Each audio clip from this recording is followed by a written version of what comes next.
mahasiswa. Kenalin, aku Janatul Fitahira selaku host di Podcast Seni, podcast seputar opini yang diadakan oleh Bidang Mulkasrat UIN Mahmud Yunus Batu Sangkar. Pada kesempatan kali ini, kita akan membahas tentang politik eksternal dan internal kampus yang terjadi pada saat sekarang. Nah, di samping saya sudah ada narasumber hebat kita yang bernama Kakanda Fajar Ardiansa SE. Halo Bang. Halo. Dan sekarang sedang menempuh pendidikan di Pasca Sarjana UIN Mahmud Yunus Batu Sangkar. Nah, sebelum memulai podcast, gimana kabar Abang hari ini? Alhamdulillah kabar baik-baik. Oke. Nah, for your information, Bang Fajar merupakan demisioner dari Dema UIN Mahmud Yunus Batu Sangkar pada periode kepengurusan tahun 2022. Nah, sebelum membuka pertama kali Bang, bisa nggak Abang ceritakan sedikit tentang perjalanan Abang ketika menjabat di Dema UIN Mahmud Yunus Batu Sangkar? Memang dulu pada tahun 2022 saya pernah bergabung di kepengurusan Dema UIN, yaitu bersama rekan saya, yaitu waktunya pada masa itu presma kami dulu Davi. Nah, sebagai itu di kepengurusan dulu saya sebagai kadip di bidang diplomasi internal atau sering dikenal Menteri Luar Kampus. Itu selama kami melakukan pengurusan Dema pada masa itu memang memiliki kesan-kesan kami melakukan pengurusan itu, pertama di bidang saya sendiri dulu itu kami melakukan program yang namanya koordinasi ke masing-masing kampus yang telah ditetapkan oleh dari Sumatera Barat. Namun setiap isu kami mengikuti konsol yang telah ditetapkan oleh dari Sumatera Barat, itu konsol membahas isu-isu daerah, membahas isu-isu nasional, itu memang kami ikuti pada masa itu. Namun ada masa saya dulu yang paling berkesan di pengurusan saya dulu memiliki yang namanya gejolak-gejolak baik dalam internal maupun eksternal. Namun dari gejolak itulah kami lakukan diskusi, kita lakukan evaluasi. Dengan evaluasi itulah kami mendapatkan titik terang. Dan pada masa saya menjabat juga sebagai kepala diplomasi, juga jadi bagian dari masyarakat untuk menyuarakan. Itu masalah saya selama tahun 2022. Nah, selama Abang ikut konsol dan pasti ada pembahasan politik kampus di dalamnya. Ya, apa sih menurut Abang esensi utama politik di ranah kampus, dan apa hanya sekedar organisasi atau ada dampak yang berarti?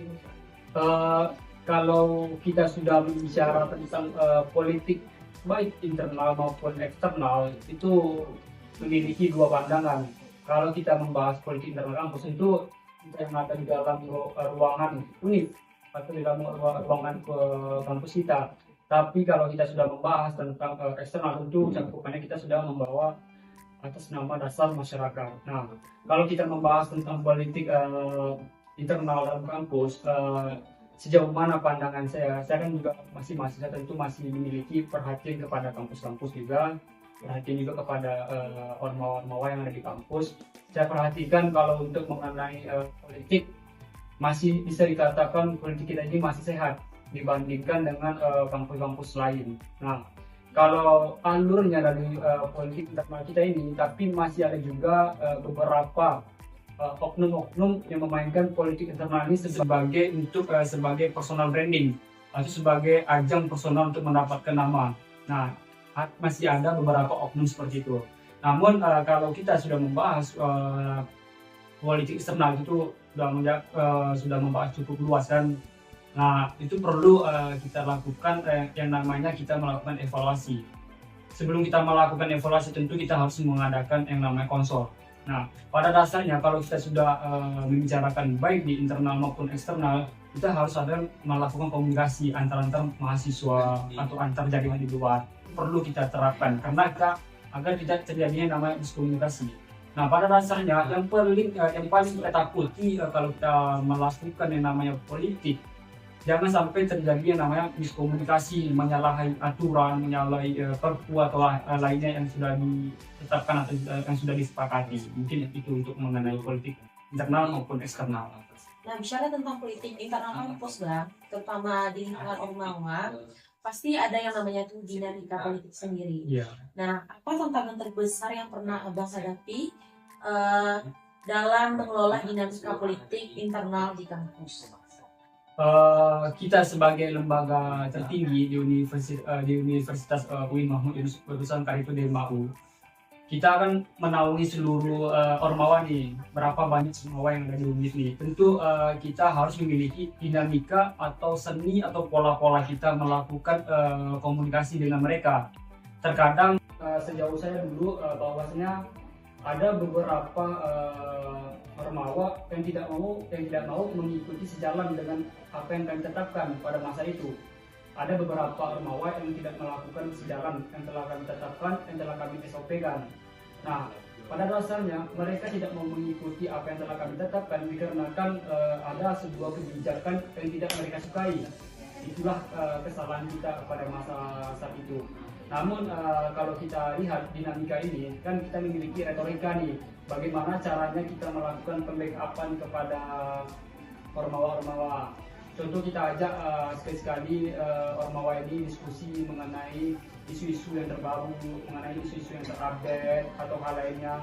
Atau kita ajak teman-teman kita di Ormawa, yuk kita melakukan pengupdatean kita agar kita terpandang di seluruh unit, kan bisa kita melakukan komunikasi. Nah, pada dasarnya kalau kita lihat dinamika kita dengan Ormawa-Ormawa masih kurang, karena masih kurang adanya perhatian terhadap Ormawa kita. Itu yang dirasakan oleh Ormawa kita, karena mereka diberikan perhatiannya kurang, tidak ikut libatkan dalam hal ini. Cobalah kita ikut libatkan apa yang program kita angkat di UNIF, kita libatkan Ormawa kita libatkan fakultas kita, untuk mereka merasa senang, kita masih dipedulikan. Nah, pada dasarnya kalau kita selaku pemimpin atau presiden mahasiswa, memang itu perlu kita terapkan. Bagaimana komunikasi kita? Jangan kita membawa personal kita sudah hebat, ini enggak. Pada dasarnya kita ini bersama, bukan secara pribadi atau personal. Mungkin itu. Oke, berarti bicara tentang bagaimana hubungan antara seorang pemimpin dengan Ormawa di bawahnya, berarti kita bicara tentang bagaimana seorang pemimpin itu komunikasi yang hebat. Ya. Gitu kan, Bang? Ya. Nah, dalam pengalaman Abang, bagaimana Abang melihat hubungan antara Dema Universitas dengan Ormawa di bawahnya? Karena bagaimanapun Dema Universitas akan menaungi ataupun memberikan instruksi ataupun koordinasi kepada Ormawa di bawahnya.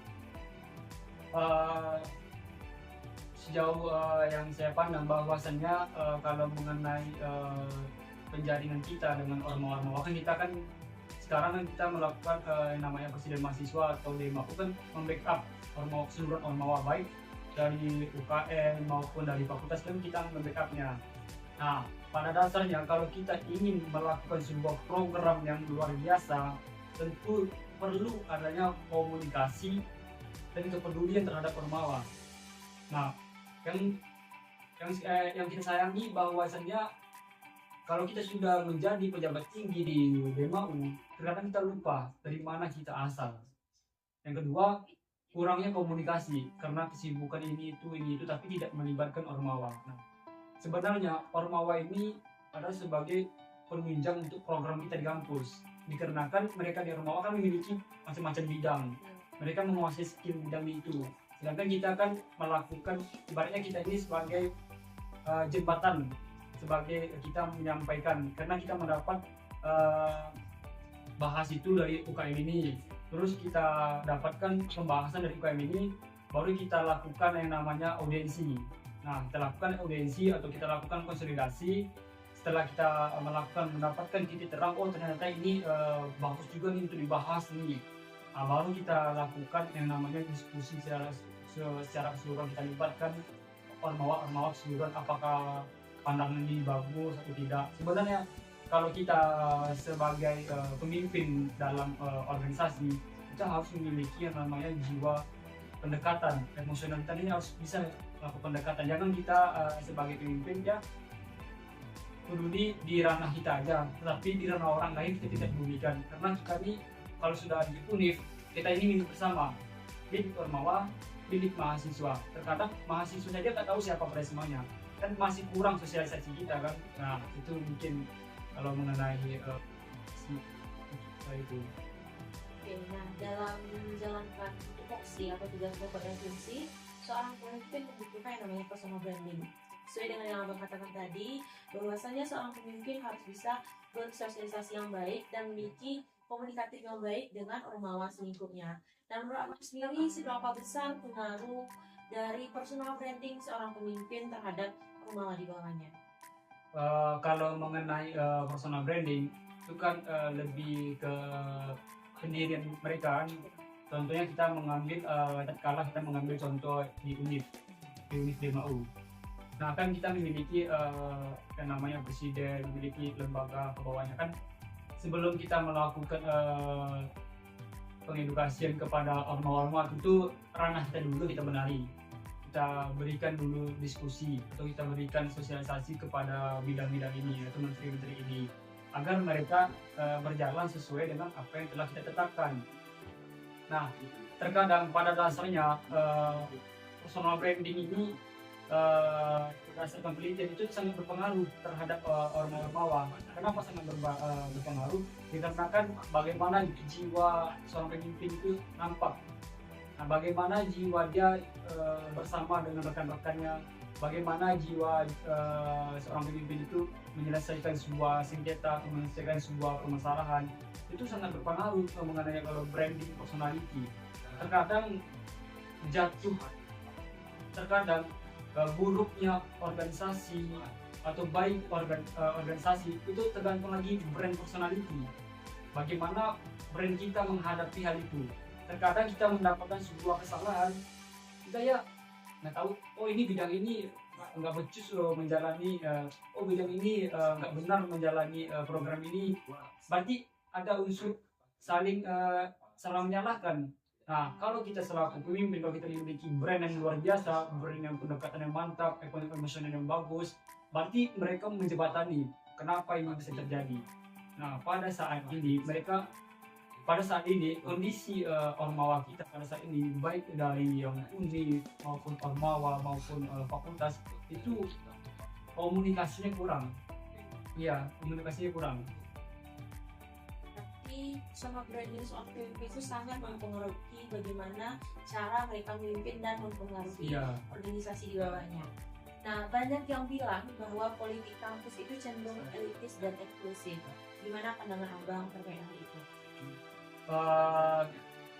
Yang mana pada saat sekarang ini kan kita masa pilkada nih, pilkada dan apa gitu. Nah biasanya kalau mengenai politik baik secara etis maupun eksklusif atau maupun secara instan, mereka tentu pasti akan melibatkan mahasiswa. Dikarenakan apalagi kita sebagai DMAU tentu kita memiliki yang namanya keterlibatan dalam pilkada. Kenapa? Dikarenakan kita merupakan lembaga tertinggi, memiliki jembatan bagi mahasiswa kita. Nah itu perlu kita perhatikan. Terkadang nih ada beberapa oknum, mungkin tidak bisa dikatakan, apabila terjadinya menjelang pilkada, terkadang mereka ditarik untuk melakukan yang namanya promosi ini itu. Ya, terkadang mendapatkan oh ya proyek ini pasang ini nanti promosikan kepada mahasiswa ini. Nah pada dasarnya kalau kita mengambil hal itu dengan honor yang tinggi atau apapun, itu sudah menyalahi aturan kita. Karena dikarenakan kita ini sebagai lembaga internal, bukan sebagai eksternal. Dikarenakan kita lembaga internal, kita memiliki SOP di dalam akademik kampus kita. Nah, terkadang mereka tidak mengetahui itu. Terkadang mereka, oh ya ambil ini proyek ini untuk pembenahan. Contohnya gini, kita ditawarkan oleh beberapa oknum dana sebesar, contoh kita mengambil sebesar 10 juta. Kita beri dana sebesar 10 juta, tapi mengikuti arahan dari kami. Nah, uang 10 juta ini terkadang-kadang bagi oknum yang baik, tentu memikirkan apakah ini sudah sesuai dengan aturan kami atau tidak. Terkadang nih yang bikin kita tanda kutip bertanya ini, mahasiswa kan kalau sudah mendengar uang 10 juta atau uang berapa gitu lah kan, itu kan udah ambil masuk uang lanjut kan. Nah, itu kan pasti itu pemikiran mahasiswa, tapi tidak memikirkan ke belakangnya bagaimana, ke belakangnya gimana. Kalau kita masuk dalam hal itu sudah menyalahi aturan. Dikarenakan kita selaku mahasiswa, kita masih berkuliah, janganlah kita bermain politik eksternal dulu. Tapi kalau untuk melakukan audiensi, konsolidasi yang tidak benar, itu perlu kita dengar. Nah sekarang kita memang berada di lingkungan yang namanya pilkada. Ya. Di Jakarta maupun di Sumatera Barat sedang ada yang namanya pemilihan calon kepala daerah. Nah bicara tentang politik eksternal, dalam konteks politik eksternal sendiri, seberapa penting bagi mahasiswa untuk bersuara di isu-isu nasional? Nah, ini cukup menarik nih kalau sudah membahas politik eksternal nih. Nah, pada dasarnya mahasiswa ini kan masyarakat. Mereka pasti menentukan mana yang baik untuk cakadanya, mana yang buruk untuk cakadanya. Nah, politik eksternal ini sangat berpengaruh terhadap untuk pilkada. Kenapa? Kita harus melakukan pengedukasian. Terkadang yang namanya sudah masuk tahun pilkada itu banyak yang namanya buzzer kan, mengurukan satu ini, mengurukan paslon ini, mengurukan paslon ini. Nah, kita selaku mahasiswa kita menjembatani. Kalau bisa kita melakukan pilkada ini, jangan melakukan pilkada yang buruk. Nah, peran kita selaku mahasiswa, kita memberikan edukasi, atau kita memberikan contoh. Ada beberapa tim sukses paslon nih melakukan kesalahan atau tidak sesuai dengan prosedurnya, ya cukup kita berikan arahan, kita berikan pembenahan. Kalau mereka tidak menghiraukan juga apa yang kita sampaikan, ya kita laporkan ke polisi. Nah terkadang kan mahasiswa ini kan ya bodoh-bodoh amat lah, mau pilkada mau apa kan, karena bodoh-bodoh amat lah, mau posuran mau apa kan, serang dia kan. Nah tapi kalau kita selaku mahasiswa, kita ini kan sebagai kalau dalam teorinya kita ini sebagai agent of change, sebagai perubahan. Nah terkadang mahasiswa yang kurang saat ini ya, kalau melakukan pilkada ya silahkan. Terkadang mahasiswa sekarang ini udah dibeli, pakai istilah dengan politik money. Dapat PT dari paslon kok ya begitu kok. Nah pada dasarnya itu tidak benar. Nah ya itu sangat berperan. Mahasiswa itu memiliki peran sebagai perubahan, sebagai pembenahan. Itu peran kita sebagai mahasiswa. Jangan kita sebagai mahasiswa terima ini itu sebuah perlakuan yang buruk itu. Nah mungkin itu kalau untuk mengenai politik eksternal. Abang sendiri kan merupakan dimisioner dari Dema UIN Mampudinas Batusangkar tahun 2022. Nah, Dema pernah nggak Bang untuk terlibat langsung dalam aksi ataupun advokasi di luar kampus? Nah kalau iya, apa sih hasil dari yang advokasi yang sudah dilakukan oleh Dema? Ya memang kita ini kan sebagai lembaga tertinggi, atau apalagi kan di Batusangkar ini kan kita memiliki cuma satu kampus yang ternama, itu UIN Batusangkar. Nah jadi di dalam UIN Batusangkar kita memiliki lembaga, kan banyak lembaga tuh. Nah kita sebagai lembaga di dalam kampus atau kita berkuliah di UIN Batusangkar, tentu kita harus memperhatikan bagaimana keadaan saat ini, bagaimana keadaan yang akan datangnya. Apalagi kita di lembaga tertinggi, contoh kita di DEMAFU, ada 5 fakultas. Ya kita tidak hanya membicarakan program. Nah, tetapi kita juga harus membicarakan bagaimana kedepannya Batusangkar ini, bagaimana kedudukan di Batusangkar ini. Nah, pada dasarnya pemerintah itu lebih suka mahasiswa yang melakukan audiensi terhadap dia. Nah, pada saat itu masa saya menjabat sebagai kepala bidang diplomasi eksternal, saya pernah melakukan yang namanya demonstrasi ke kantor DPRD Kabupaten Tanah Datar. Itu kami membahaskan sebuah isu-isu yang memang sedang bermarak. Kami lakukan pembentukan tim. Setelah kami melakukan pembentukan tim, kami bahas isu-isu apa yang perlu kita bahas di dalam daerah ini. Ternyata pada saat itu dalam keadaan bulan Ramadan, kami berpikir, oh kayaknya mahasiswa ini kayaknya nggak mau ikut demonstrasi kayak ini. Tapi di luar nalar atau di luar kenyataan, ternyata mahasiswa ini banyak mengikuti. Dikarenakan apa? Dikarenakan isu memang fakta. Nah itu dikarenakan isu fakta itulah yang membuat mahasiswa tertarik untuk menyuarakan agar masyarakat kita ini tidak dibodoh-bodohi, agar masyarakat kita ini tidak diperolok-olok, itu istilahnya. Nah, pada saat itu memang pada tahun 2022 kalau nggak salah masih saya menjabat sebagai pengurus di DMAU, itu memang terbilang cukup sesuai kendali, namun ada beberapa oknum-oknum yang bermain di dalam itu. Namun itu tidak perlu kita hiraukan, tapi kita tujuannya cuma satu, yaitu bagaimana pembenahan Kabupaten Tanah Datar.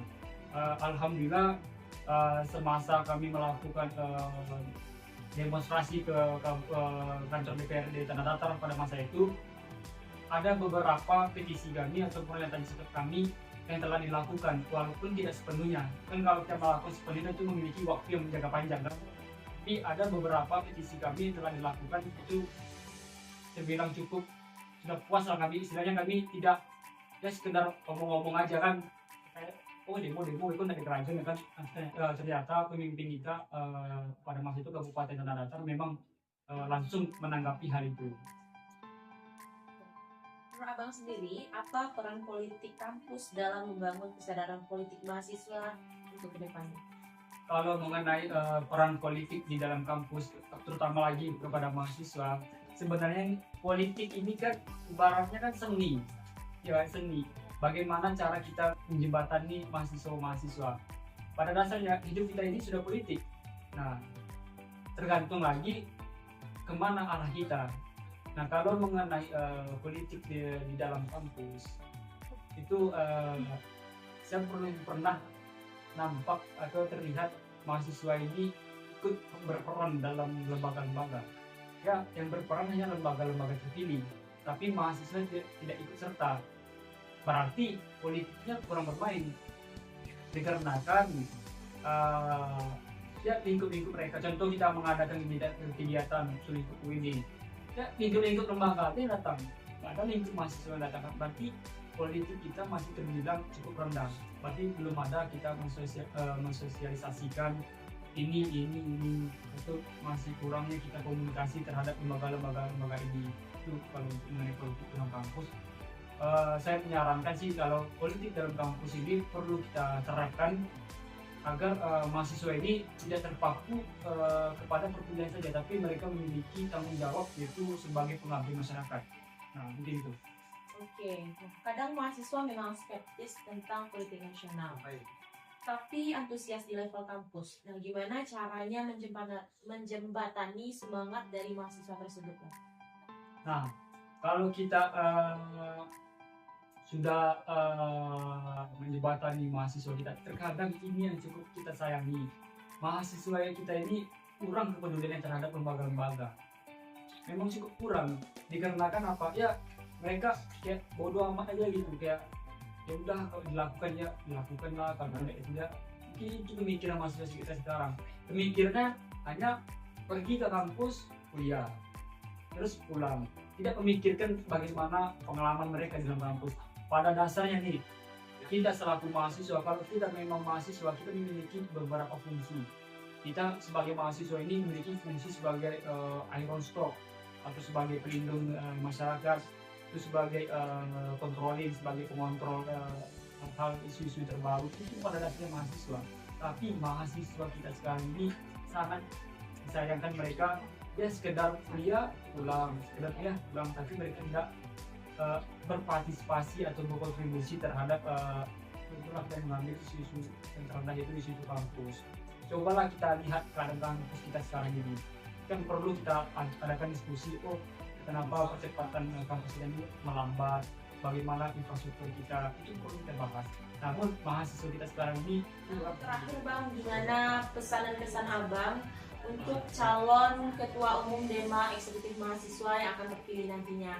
Karena bagaimanapun kabinet pilar aksi pada tahun ini akan segera berakhir, jadi otomatis akan ada pergantian kepengurusan yang baru dengan ide-ide yang baru. Gimana saran Abang? Nah, yang terakhir Bang, karena kabinet pilar aksi akan segera berakhir, otomatis akan ada nantinya pergantian pemimpin baru dengan kepengurusan yang baru. Nah, bagaimana saran Abang terhadap pemimpin ataupun kepengurusan yang baru nantinya, Bang? Oke, dikarenakan pada masa sekarang ini, itu pada bulan Desember pada tahun 2024 tentu akan mengakhiri pengurusan tahun sekarang. Nah, saran saya atau masukan dari saya kepada Presma yang terpilih pada tahun 2025 perlu diketahui dan perlu kita terapkan bersama-sama. Jadikanlah bahan sebelumnya sebagai bahan evaluasi dan jangan terulang lagi pada masa depan. Nah, untuk melakukan pemilihan pada Kongres tahun yang akan datang, lakukanlah sebuah politik yang sehat, jangan melakukan politik yang tidak sehat. Dikarenakan kita ini merupakan mahasiswa, kita harus perlu menerapkan yang namanya politik kesehatan atau menerapkan politik secara dinamika yang baik. Nah, untuk berlangsungnya pemilihan pada masa Kongres, lakukanlah sebuah evaluasi program-program yang perlu diupdate. Jangan kita berfokus kepada program-program yang terlama, tetapi kita juga harus memfokuskan kepada program yang terupdate. Terus untuk bagi Presma yang terpilih, baik dari kalangan manapun, baik dari fakultas manapun, saya mendukung dan lakukanlah pembenahan dan lakukanlah sebuah pembaharuan dan lakukanlah sebuah pengupdatean agar kampus kita ini sesuai dengan motonya, yaitu refleksi Surau Minangkabau. Nah, harus kita tanamkan, kita sebagai mahasiswa UIN Mahmud Yunus Batu Sangkar, apalagi kita sebagai lembaga tertinggi itu Presiden Mahasiswa, kita harus memiliki basic, yaitu basic kita dalam kampus kita ini refleksi Surau Minangkabau. Bagaimana cara kita melakukan pembawaan secara syariah, dan bagaimana cara kita menerapkan politik secara syariah, itu perlu kita ajari dan perlu kita terapkan. Dan janganlah sesekali kita sebagai lembaga, sebagai Presma terpilih, janganlah kita mengambil kepada kepentingan pribadi, tapi perlukanlah kepentingan kebersamaan serta lakukanlah pembackupan secara keseluruhan, baik ormawa manapun maupun fakultas. Janganlah kita melakukan secara internal, tetapi lakukanlah secara internal dan eksternal. Mungkin itu saran saya. Oke, nah tidak terasa kita sudah ada di penghujung acara. Nah, kesimpulan kali ini bahwasannya semua kita punya proses masing-masing, tetapi untuk menjadi seorang pemimpin, apalagi dalam organisasi kampus, diperlukan pemimpin yang komunikatif dan memiliki personal branding yang bagus. Karena tidak ada gunanya satu ucapan ketika tidak adanya satu pelaksanaan. Hidup mahasiswa. Nah, baik, saya Janatov Fitahira selaku host pada kali ini pamit undur diri. Assalamualaikum warahmatullahi wabarakatuh.